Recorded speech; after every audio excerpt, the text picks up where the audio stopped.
Hello friends, good morning. और मैं आपकी होस्ट डॉक्टर सीमा तिवारी एक बार फिर लेके आ गई हूँ मोस्ट इम्पॉर्टेंट क्वेश्चंस की सीरीज। जी हाँ दोस्तों, आप सभी को पता है कि यही वो चैनल है जिस पे लगातार आपको फिजिकल एजुकेशन सब्जेक्ट से रिलेटेड सभी कॉम्पिटिटिव एग्जाम्स की प्रिपरेशन कर रहे दोस्तों के लिए सिर्फ और सिर्फ इम्पॉर्टेंट और ओल्ड क्वेश्चन पेपर में पूछे गए क्वेश्चंस की सीरीज प्रोवाइड की जाती है। तो दोस्तों, अगर आपने अभी तक हमारे चैनल को सब्सक्राइब नहीं किया है तो तुरंत करें और प्लेलिस्ट में जाके हमारे सभी ओल्ड वीडियोस को जरूर देखें। आगामी सभी प्रतियोगी परीक्षाओं में आपको इन वीडियोस से बहुत हेल्प मिलने वाली है और आपका सिलेक्शन मजबूत करने वाली है। आपके सिलेक्शन को श्योर करने वाली वीडियो ही सिर्फ हमारे चैनल में प्रोवाइड की जाती है दोस्तों। तो शुरू करते हैं क्वेश्चन नंबर 1 से। जिम्नास्टिक सबसे अधिक लोकप्रिय थी, तो बताइए क्या है करेक्ट आंसर। और जिम्नास्टिक का नाम लेते ही और ऑप्शंस को देखते ही करेक्ट आंसर आपके दिमाग में आ चुका है, जर्मनी। जी हाँ दोस्तों, जर्मनी ने खेल कूद पर यानी कि शारीरिक शिक्षा पे जो है जिम्नास्टिक पे सबसे अधिक प्रभाव डाला। और जॉन बर्नार्ड बेस्डो की बात भी हमें जरूर करना होगा, क्योंकि जॉन बर्नार्ड बेस्डो को ही जर्मनी में आधुनिक शारीरिक शिक्षा के पितामह के रूप में जाना जाता है। और इन्होंने खेलकूद के प्रति उदार दृष्टिकोण अपनाया और इसे पाठ्यक्रम में स्थान दिया। और अगर हम बात कर रहे हैं जिम्नास्टिक की, तो फादर जो गर्ट स्मट्स है उन्हें आप बिल्कुल नहीं भूल सकते हैं कि इन्हें जिम्नास्टिक का ग्रैंडफादर यानी कि गर्ट स्मट्स को ग्रैंडफादर ऑफ जिम्नास्टिक के रूप में जाना जाता है। तो दोस्तों, जो भी क्वेश्चन आपसे पूछा जा रहा है उससे रिलेटेड क्वेश्चंस को भी आप तैयार करते चलिए, और यही सही तरीका होता है प्रिपरेशन करने का और सिलेबस को कवर करने का। तो प्लेटो को किसके जनक के रूप में जाना जाता है, और प्लेटो का नाम लेते ही आपको समझ आ गया है कि आदर्शवाद के प्रणेता हैं प्लेटो। प्लेटो को ही आदर्शवाद के जनक के रूप में जाना जाता है। तो बताइए कि प्रकृतिवाद के जनक कौन है। रूसो। वास्तविकतावाद यानी कि यथार्थवाद जिसे कहते हैं उसके जनक है अरस्तु। जी हाँ दोस्तों, आपने याद कर रखा है, पढ़ रखा है कि जो व्यवहारवाद है उसके जनक कौन है। तो अगर आपसे घुमा के क्वेश्चन पूछ लिया जाए कि वास्तविकतावाद के जनक कौन है, तो आपको समझ जाना है कि यहाँ पे अरस्तु की बात की जा रही है और यहाँ पे जो है वास्तविकतावाद यानी कि यथार्थवाद की बात की जा रही है। ओके फ्रेंड्स, मूव करते हैं हम नेक्स्ट क्वेश्चन की ओर कि मानव की सर्वाधिक सामाजिक प्रक्रिया है। और देखिए सभी ऑप्शंस को ध्यान से पढ़िए। सामाजिक सौजन्य, सामाजिक मुलाकात, सामाजिक समझ, सामाजिक अंतर्वार्ता। तो क्या है सही आंसर, बताइए क्या होगा correct answer. Option number C, सामाजिक समझ। जी हाँ दोस्तों, सामाजिक समझ समाजशास्त्रियों के लिए विश्लेषण, राजनीतिक वैज्ञानिकों, अर्थशास्त्रियों, मानव विज्ञानियों और सामाजिक इतिहासकारों आदि के लिए वर्ग की अक्सर सामाजिक स्थिरीकरण के संदर्भ में चर्चा की जाती है। और अगर हम बात करें कि मानव की सर्वाधिक सामाजिकता प्रक्रिया जो है वो क्या है, तो समाजशास्त्रियों के अनुसार सामाजिक समझ को ही सही आंसर यहाँ पे माना जाता है। ओके, नेक्स्ट क्वेश्चन, वृद्धि और विकास के प्रबल मुख्य घटक कौन से हैं। तो सबसे ज्यादा वृद्धि और विकास पे जो प्रभाव डालता है वो है अनुवांशिक घटक, यानी कि अनुवांशिकता का वृद्धि और विकास पे मुख्य प्रभाव पड़ता है। नेक्स्ट क्वेश्चन देखिए कि ओलंपिक आदर्शवाद के साइटियस, एलटीएस, फोर्टियस शब्द किसके द्वारा दिए गए। तो बात की जा रही है ओलंपिक मोटो की, तो ये दिए गए थे फादर हेनरी रेडॉन के द्वारा। आप सभी को पता है दोस्तों, साइटियस मीन्स होता है साइटियस मीन्स होता है फास्टर यानी और तेज। एलटीएस का मतलब होता है हायर यानी और ऊंचा। फोर्टियस का मतलब होता है स्ट्रॉन्गेस्ट यानी कि और बलवान, शक्तिशाली। और कोरोना काल के बाद एक नया शब्द जोड़ दिया गया है जो कि है कम्युनिटस, जिसका मतलब होता है टुगेदर यानी कि साथ साथ। देखिए दोस्तों, सभी इंपॉर्टेंट क्वेश्चंस को इसमें शामिल किया गया है, तो वीडियो को पूरा देखिए। मैच द फॉलोइंग से रिलेटेड क्वेश्चन है और प्राचीन इतिहास यानी कि जो यूनान के इतिहास से संबंधित ये क्वेश्चन है। देखिए यहाँ पे, तो बताइए स्पार्टा काल से संबंधित क्वेश्चन। स्पार्टा शिक्षा की औपचारिक पद्धति को किस रूप में जाना जाता था, तो एगोग के रूप में। उच्च शिक्षा की संस्था यानी कि स्कूल ऑफ ग्रामेटिक्स की बात यहाँ पे की जा रही है। रोम पीरियड में जो स्कूल ऑफ ग्रामेटिक्स यानी कि उच्च शिक्षा की संस्था थी। खेल एवं स्वस्थता क्लबों सहित लोक स्नानागार यानी कि थर्मा ऑफ बाथ की बात यहाँ पे की जा रही है। ऑप्शन नंबर 3 यहाँ पे सही है। और एथेंस स्कूल, कुश्ती स्कूल को किस नाम से जाना जाता था, तो पेलेस्ट्रा के नाम से इसे जाना जाता था। कुश्ती के जो विद्यालय थे उसे पेलेस्ट्रा के नाम से जाना जाता था और इसके शिक्षकों को पेट्रोडाइप के नाम से जाना जाता था। Okay, let's move to next question. And the next question is asking कि अल्प ऑक्सीजन रक्तता में ऑक्सीजन कम पहुंचती है, तो हाइपोक्सिया की बात की जा रही है कि हाइपोक्सिया कंडीशन में जो है रक्त रक्त में कम ऑक्सीजन की आपूर्ति होती है किस पार्ट को, तो ऊतक is correct answer. Tissues is correct answer. ऊतकों को कम ऑक्सीजन मिलता है हाइपोक्सिया कंडीशन में। नेक्स्ट क्वेश्चन देखिए कि मांसपेशी क्रिया पूर्णतः निर्भर करती है और किस पर निर्भर करती है, देखिए ऑप्शन नंबर 20 करेक्ट है, तंत्रिका एवं रक्त संभरण पर, यानी कि टाइप्स ऑफ मसल्स, यानी कि किस तरह की मसल्स हैं, और साथ ही साथ और ब्लड सप्लाई पे डिपेंड करती हैं मांसपेशी प्रक्रियाएं या मांसपेशियों की जो क्रिया होती है। ओके, नेक्स्ट क्वेश्चन, शक्ति स्पर्धा में धावक मूत्रवर्धक मादकों का सेवन करता है, यानी कि जो एंटी डायूरेटिक्स सब्सटेंसेस यूज किए जाते हैं एज अ ड्रग्स, जो कि आप कह सकते हैं शक्ति को बढ़ाने के लिए, तो वो क्या करते हैं, किस तरह से प्रभाव डालते हैं एथलीट्स में। तो ऑप्शन नंबर डी यहाँ पे सही है, वजन को कम करने के लिए एंटी डायूरेटिक्स का प्रभाव एज अ ड्रग्स यहाँ पे किया जाता है। Okay, let's move to next question. और देखिए नेक्स्ट क्वेश्चन में क्या पूछा जा रहा है दोस्तों कि प्रतिस्पर्धा पूर्व कार्बोहाइड्रेट लोडिंग की समयावधि जो होती है घंटों में कितनी होती है, यानी कितने घंटे पहले कार्बोहाइड्रेट लोडिंग की जाती है, ये आपको यहाँ पे बताना है। And the correct answer is friends option number D, 1 से 4 घंटे पहले कार्बोहाइड्रेट लोडिंग की जाती है, ये करेक्ट आंसर है प्रतियोगिता से पहले। नेक्स्ट मूव करते हैं हम नेक्स्ट क्वेश्चन की ओर कि द्वितीय श्रेणी के उत्तोलक में अवरोध किनके बीच रहता है। And the correct answer is option number A, liver से रिलेटेड एक क्वेश्चन सभी एग्जाम में जरूर पूछा जाता है दोस्तों, तो आप एज अ टेस्ट प्रिपेयर करते चलिए।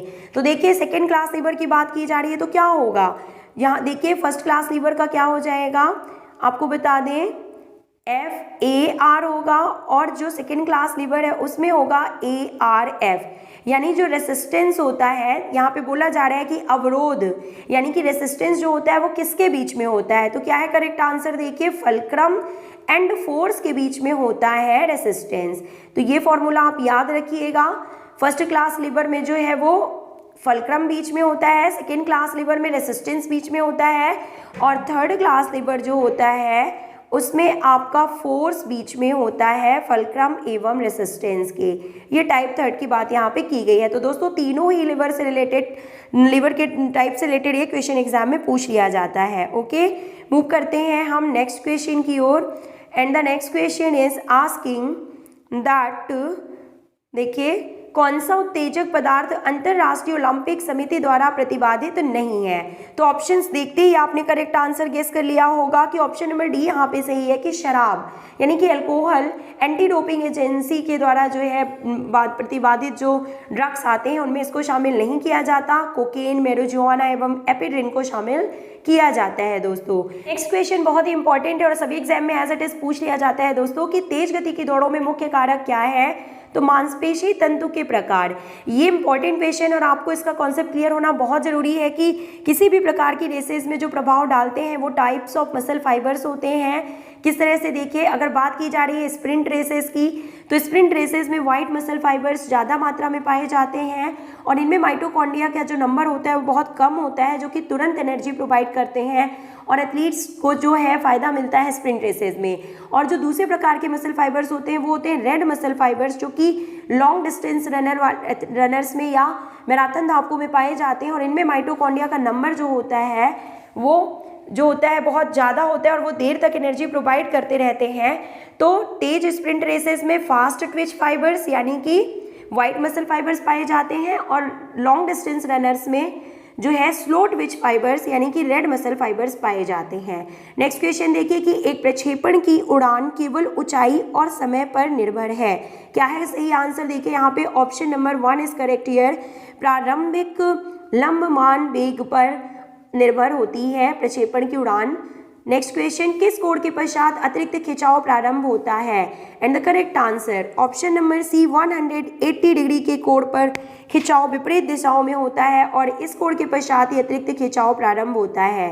काफ़ी इंपॉर्टेंट क्वेश्चंस की सीरीज है दोस्तों, वीडियो को एज इट इज पूरा देखिएगा, बिना स्किप किए सभी क्वेश्चंस को देखिएगा क्योंकि सभी क्वेश्चंस को समझाया गया है। तो देखिए मैच दी फॉलोइंग से रिलेटेड क्वेश्चन है और एक क्वेश्चन से आपके कई क्वेश्चन यहाँ पे तैयार होंगे और काफ़ी इंपॉर्टेंट क्वेश्चन है। फिजियोलॉजी एंड एनाटॉमी का जो इंपॉर्टेंट टॉपिक है जॉइंट, उससे रिलेटेड क्वेश्चन स्क्रीन पे आ चुका है। तो बताइए क्या होगा करेक्ट आंसर दोस्तों, और हम आपको करेक्ट आंसर यहाँ पे बता देते हैं।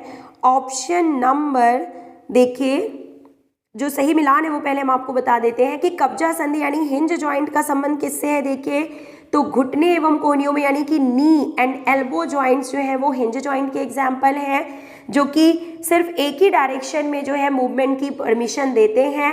सैडल जॉइंट का सबसे अच्छा एग्जाम्पल जो है वो है अंगूठा यानी कि थंब। अल्पचल संधि यानी कि स्लाइटली मूवेबल जॉइंट्स की बात की जा रही है, जिनमें थोड़ा बहुत मूवमेंट्स शामिल होता है। ओके, तो इन्हें बोलते हैं कार्टिलेजिनस जॉइंट्स, और ये बहुत कम चलने वाली संधि यानी बहुत कम मूवमेंट शो करने वाली संधियाँ होती हैं, जॉइंट्स होते हैं। और बहुचल संधि यानी मतलब होता है कि जो कि साइनोवियल जॉइंट्स यानी कि फ्रीली मूवेबल जॉइंट्स होते हैं, जिनमें स्वतंत्र रूप से, फ्रीली का मतलब होता है स्वतंत्र रूप से जो गति शो करते हैं वो होते हैं साइनोवियल जॉइंट्स, या इन्हें फ्रीली मूवेबल जॉइंट्स या पूरी तरह से मूवमेंट वाले जॉइंट्स के रूप में जाना जाता है। ओके दोस्तों, तो ये हो गए फ्रीली मूवेबल जॉइंट्स और ये हो गए स्लाइटली मूवेबल जॉइंट्स। और एक होता है, आपको बता दें, फाइब्रस जॉइंट्स, जिनमें बिल्कुल भी मूवमेंट संभव नहीं होता है, उन्हें फाइब्रस जॉइंट्स के रूप में जाना जाता है। नेक्स्ट क्वेश्चन देखिए स्क्रीन पे, अगेन मैच द फॉलोइंग से रिलेटेड क्वेश्चन है, तो बताइए क्या होगा करेक्ट आंसर। भूख का संबंध जो है वो किससे है, तो भूख का संबंध अनसीखे आशय से है। सुसामाजिकता का संबंध जो है वो सामाजिक चालक से है। जिज्ञासा का संबंध आश्चर्य से है और वातावरण का संबंध पोषण से है। ये यहाँ पे सही मिलान है दोस्तों, और इसके अकॉर्डिंग देखिए ऑप्शन नंबर बी यहाँ पे सही आंसर है।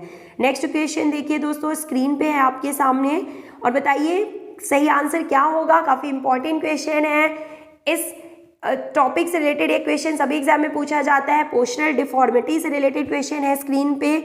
और क्या होगा सही आंसर, देखिए आपको कॉन्सेप्ट क्लियर होना बहुत ज़रूरी है। काइफोसिस, तो देखिए सही आंसर की ओर आपको ले चलते हैं। काइफोसिस का संबंध जो है वो कॉन्वेक्सिसिटी ऑफ थोरैसिक स्पाइन से है। दोस्तों आपको मालूम है कि काइफोसिस डिसीज जो है इसे कुबड़ापन, हंचबैक, हम्पबैक के रूप में भी जाना जाता है, और ये थोरैसिक रीजन से संबंधित डिफॉर्मिटी होती है जो कि पाई जाती है इंडिविजुअल्स में, और इसे convexity of thoracic region of spine के नाम से जाना जाता है। ठीक है, और लॉर्डोसिस का संबंध किससे होता है, देखिए तो इनवर्ड कर्वेचर ऑफ स्पाइन को लॉर्डोसिस के रूप में जाना जाता है, और इसे लॉर्डोसिस को जो है स्वे बैक के रूप में भी जाना जाता है। दोस्तों इसका दूसरा नाम भी पूछ लिया जाता है एग्जाम में, तो स्वे बैक जो होता है वो लॉर्डोसिस का दूसरा नाम है। स्कोलियोसिस का क्या मतलब है, देखिए तो exaggeration on normal concavity of lumbar region, तो लंबर रीजन से संबंधित जो है ये यहाँ पे स्कोलियोसिस जो है डिफॉर्मिटी है, और इसे सी वक्र या एस वक्र के रूप में भी जाना जाता है। और नेक्स्ट क्वेश्चन जो है वो क्या है, देखिए फ्लैट फुट, तो पैर में उचित चाप का होना जो है ये यहाँ पे ना होना होगा एक्चुअली, कि फ्लैट फुट जो है वो पैरों में उचित चाप जो है वो नहीं बनता है, तो उसे हम फ्लैट फुट के रूप में कहते हैं, यानी कि चपटे पैर हो जाते हैं। जब भी हम सीधा खड़े होते हैं तो जो हमारे पैरों के बीच में जो चाप बनता है वो यहाँ पे नहीं बनता और एकदम चपटे पैर हो जाते हैं, तो उसे फ्लैट फुट के रूप में जाना जाता है। तो ये बिल्कुल सही मिलान है, इंपॉर्टेंट क्वेश्चन है दोस्तों, इसका स्क्रीनशॉट ले लीजिए और इसे पढ़ते रहिए। नेक्स्ट क्वेश्चन में देखिए क्या पूछा जा रहा है कि अभ्यास और त्रुटि अधिगम को क्या कहते हैं। तो अभ्यास और त्रुटि अधिगम यानी लर्निंग से संबंधित एक महत्वपूर्ण नियम है, आपको मालूम है, तो ऑप्शन नंबर बी यहाँ पे सही है, स्वाधिगम से इसका संबंध है। स्वाधिगम का मतलब ये होता है दोस्तों, देखिए ट्रायल एंड एरर थ्योरी इसे बोला जाता है। ट्रायल एंड एरर यानी कि हम जितना ज़्यादा हम कोशिश करते हैं उसमें फिर एरर्स होती हैं, यानी कि गलतियां हम करते हैं, उतना ही ज़्यादा हम सीखते जाते हैं। और ये खुद से, स्वाधिगम का मतलब होता है कि हमें खुद से सीखने की ज़रूरत होती है। जब तक हम कोशिश नहीं करते, अभ्यास नहीं करते और हम गलतियां नहीं करते, तब तक हम कोई भी स्किल सही ढंग से नहीं सीख पाते हैं, तो इसे स्वाधिगम के रूप में जाना जाता है। ओके फ्रेंड्स, मूव करते हैं नेक्स्ट क्वेश्चन की ओर। जब कोई टेनिस खिलाड़ी गोल्फ सीखने का प्रयास करता है तो यह किस प्रकार के ट्रांसफ़र ऑफ लर्निंग के रूप में जाना जाता है। तो इसे सकारात्मक स्थानांतरण यानी कि पॉजिटिव ट्रांसफ़र ऑफ लर्निंग के रूप में जाना जाता है। दोस्तों इंपॉर्टेंट क्वेश्चन है, एग्जाम में पूछा जाता है कि जो ट्रांसफ़र ऑफ लर्निंग है उससे आप क्या समझते हैं। तो जब किसी एक परिस्थिति में सीखा गया स्किल किसी दूसरी परिस्थिति में किसी दूसरे स्किल को सीखने में अगर काम आता है तो उसे हम कहते हैं स्थानांतरण यानी कि ट्रांसफ़र ऑफ लर्निंग कहते हैं। और प्रभाव डालता है। मतलब आप कह सकते हैं कि एक परिस्थिति में सीखा गया स्किल दूसरी परिस्थिति में कोई भी काम सीखने में जब प्रभाव डालता है तो उसे हम ट्रांसफर ऑफ लर्निंग कहते हैं। और प्रभाव कैसे डालता है, इस तरीके से ये दो प्रकार का होता है। अगर पॉजिटिव इफेक्ट डालता है तो उसे सकारात्मक स्थानांतरण कहते हैं, और अगर निगेटिव इफेक्ट डालता है तो उसे नकारात्मक स्थानांतरण भी कहते हैं। तो दोस्तों वीडियो सभी एग्जाम्स के लिए बहुत ही हेल्पफुल है, तो वीडियो को पूरा और लास्ट तक देखिएगा। और होमवर्क क्वेश्चन है स्क्रीन पे देखिए कि टीम के खिलाड़ियों में अंतर्वैयक्तिक झगड़ों का प्रायः कारण क्या होता है। तो इस क्वेश्चन का आंसर आप हमें कमेंट बॉक्स में लिख के बताइएगा दोस्तों। अगर इसी तरह के मोस्ट इंपॉर्टेंट क्वेश्चंस आप प्राप्त करना चाहते हैं तो चैनल को सब्सक्राइब जरूर करें और ज़्यादा से ज़्यादा अपने दोस्तों को शेयर करें, ताकि आप जो है इन वीडियोस को देख के अपनी प्रिपरेशन कर सकें। तो मिलते हैं नेक्स्ट वीडियो में। Till then take care, good bye.